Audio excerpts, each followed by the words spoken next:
So welcome to our podcast. आज इस episode में हम लोग धनतेरस के बारे में बात करेंगे कि धनतेरस में गॉडेस लक्ष्मी का कैसे पूजन होता है, धनवंतरी का क्या रोल है। मेरे साथ हैं राहुल। हेलो राहुल। हेलो। तो तुम पहले बताओ कि तुम धनतेरस के बारे में क्या जानते हो।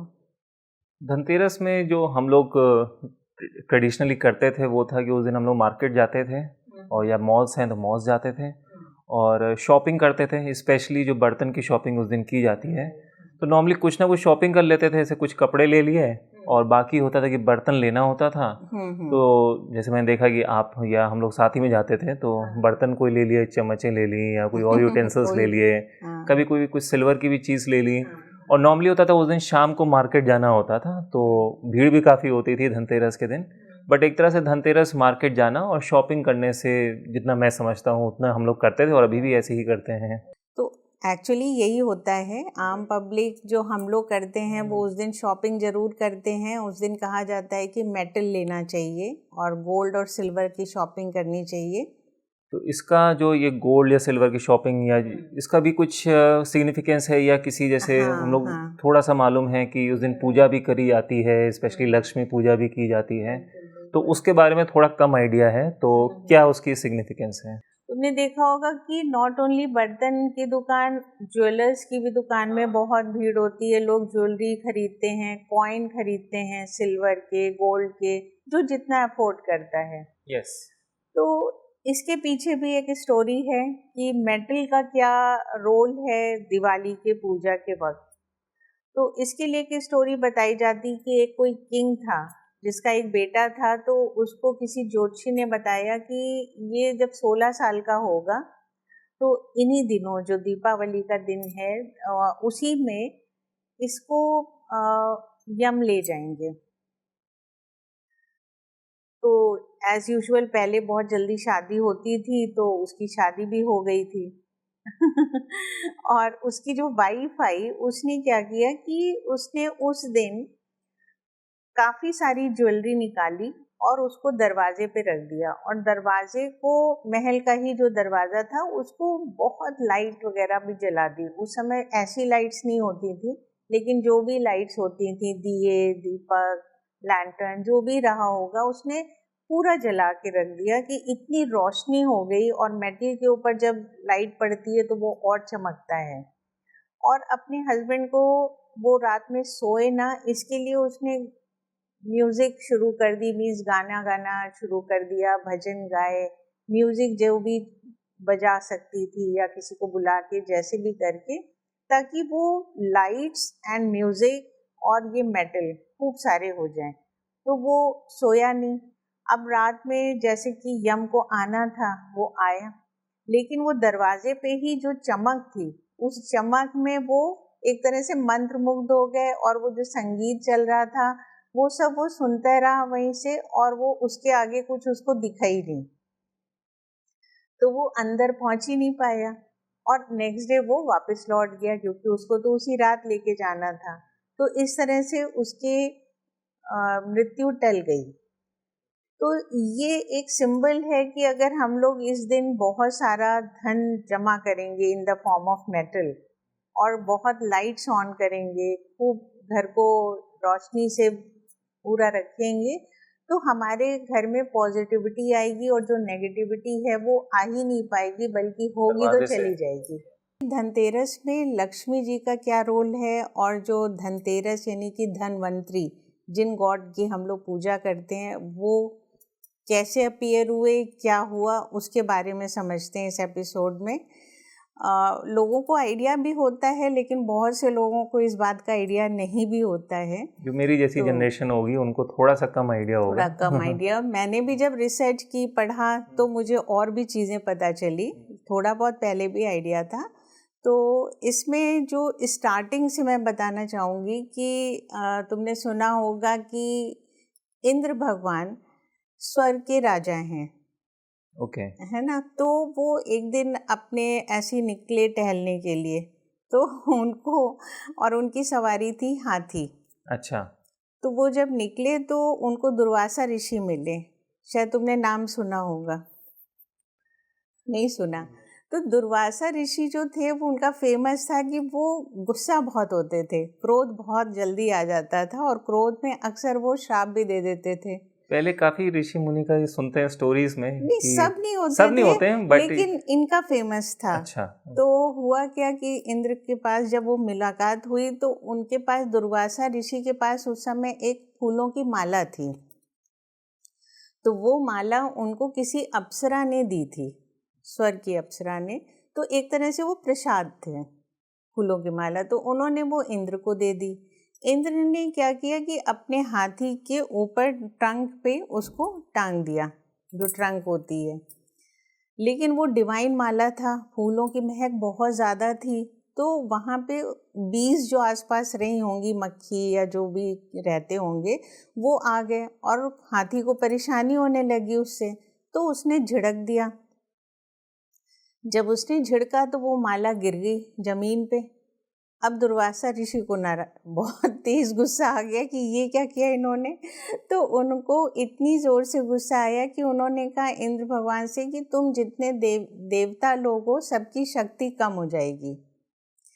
अब ये बात उन्होंने तो कह दी, लेकिन उसका असर क्या हुआ कि जो उस समय के असुर थे वो ज़्यादा पावरफुल हो गए, क्योंकि देवता और असुरों की लड़ाई हमेशा होती रहती थी। तो उसमें मोस्टली देवता जीतते थे, लेकिन असुर भी जीत जाते थे क्योंकि वो भी बहुत शक्तिशाली होते थे। और जब इनका श्राप लग गया तो उस समय देवता लोग हारने लगे। अब जब हारने लगे तो फिर वो विष्णु जी के पास गए कि अब क्या करें हम लोग। तो विष्णु जी ने कहा ये एक प्रॉब्लम हो गई है, इसका हल तो समुद्र मंथन से ही निकलेगा। अच्छा, तो समुद्र मंथन जो हुआ था उसका मुझे मालूम है, जो शेषनाग के साथ वो नहीं मंथन किया था, तो ये वही एक तरह से इवेंट है। वही इवेंट है। राइट। तो लेकिन समुद्र मंथन आसान काम नहीं था, वो क्षीर सागर था, महासागर। उसको चर्ण करना था, मथना था, और मथने से जो निकलेगा अमृत वो पीना था। तो बहुत मुश्किल था। तो विष्णु जी ने सलाह दी कि इस समय तुम लोग डिप्लोमेसी से काम लो और तुम लोग असुरों के पास जाओ, क्योंकि शक्ति उनके पास बहुत है, और दोनों मिल के ये काम करो और उनसे ये समझौता कर लो कि जो वो अमृत निकलेगा उनको भी दिया जाएगा, तुम लोग को भी मिलेगा। तो वो राज़ी हो जाएंगे। तो देवताओं को लगा अजीब कि ये असुर को भी अगर दे दिया जाएगा अमृत तो फिर कैसे होगा आगे चल के, वो भी अमर हो जाएंगे। तो खैर उनको विष्णु जी के ऊपर विश्वास था, उन्होंने वैसे ही किया। तो असुरों के पास गए, बातचीत हुई, वो राज़ी हो गए।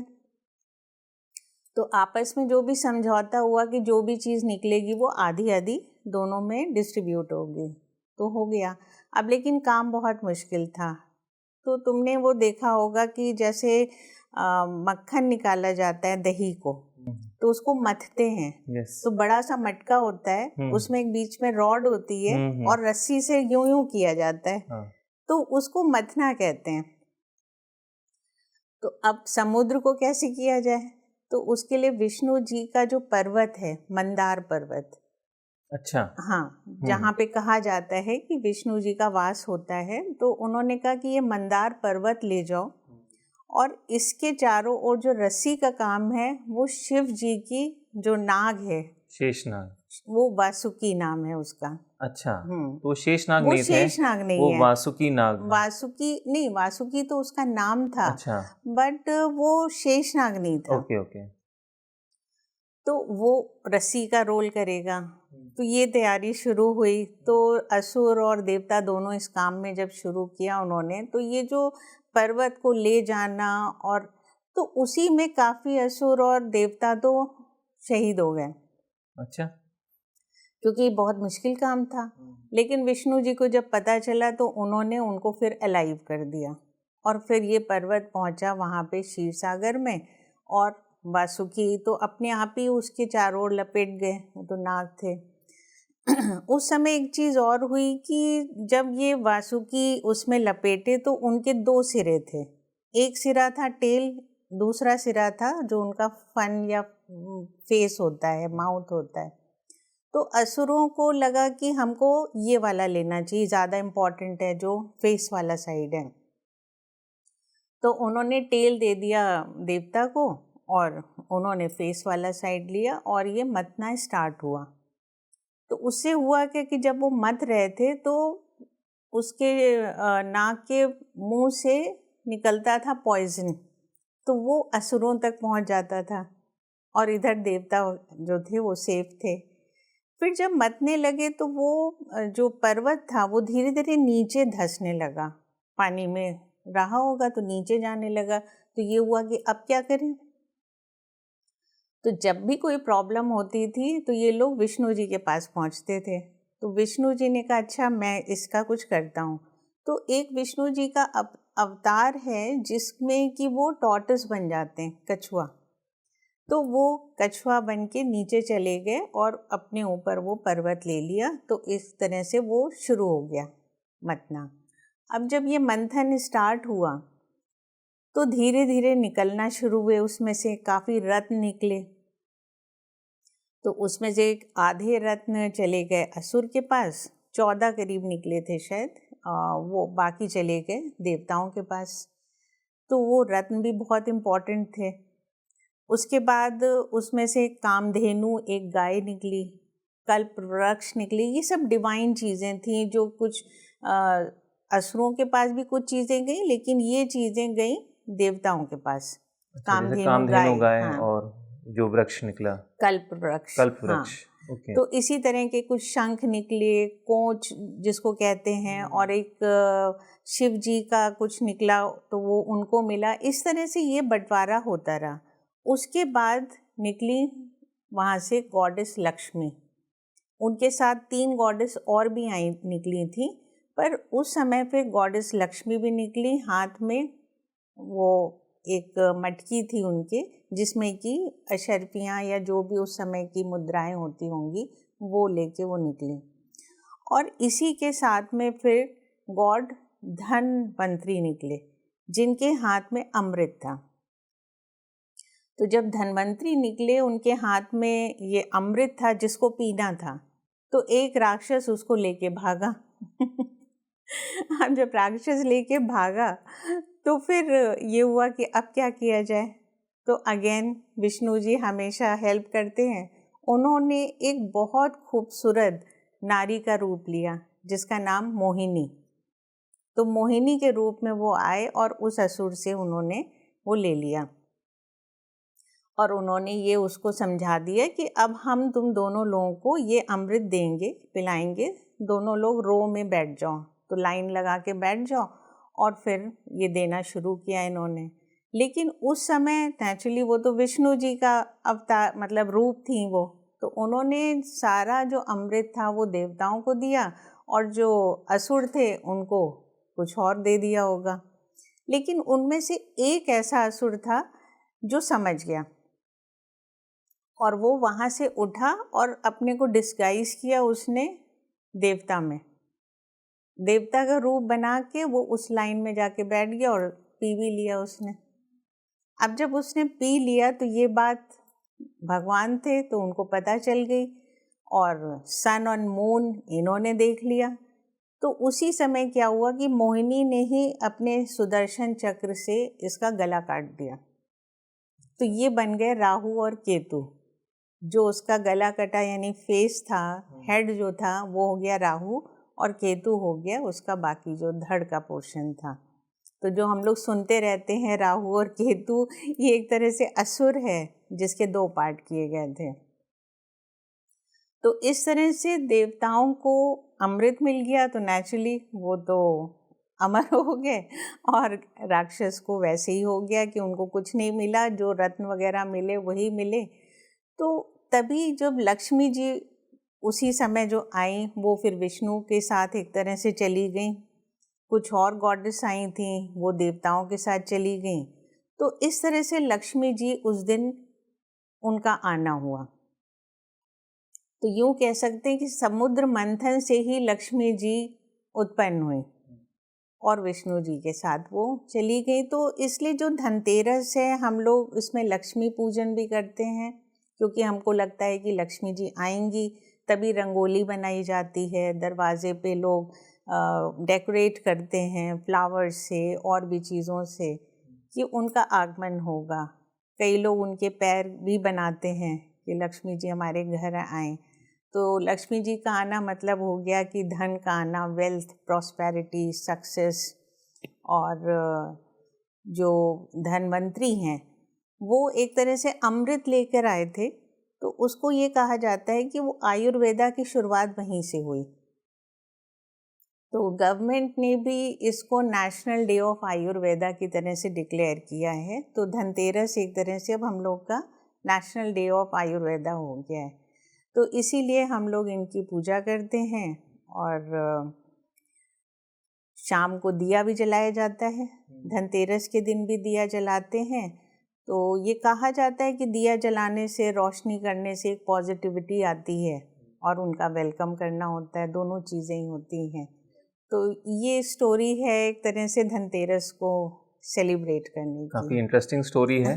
धनतेरस से ही हमारा दिवाली का फेस्टिवल शुरू हो जाता है। शुरू हो जाता है, हाँ। तो यस, ये 2 दिन पहले से स्टार्ट हो जाता है। यस। इनफैक्ट 5 दिन शायद चलता है दिवाली जो दिवाली का फेस्टिवल जो है, कई चीज़ें होती हैं जो टोटल 5 डेज में कंप्लीट होती हैं।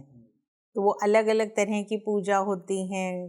कई लोग अन्नकूट करते हैं, गोवर्धन पूजा करते हैं जो दिवाली के बाद होता है, फिर भाई दूज होती है। तो इस तरह से कई चीज़ें होती रहती हैं जिनको हम लोग अलग अलग एपिसोड में डिस्कस करेंगे। सो हम लोग इस एपिसोड में अभी इतना ही बोलते हैं और नेक्स्ट एपिसोड में हम लोग आगे नरक चौदस के बारे में डिस्कस करेंगे, जिसकी अगेन बहुत इंटरेस्टिंग स्टोरी है। नमस्कार, थैंक यू।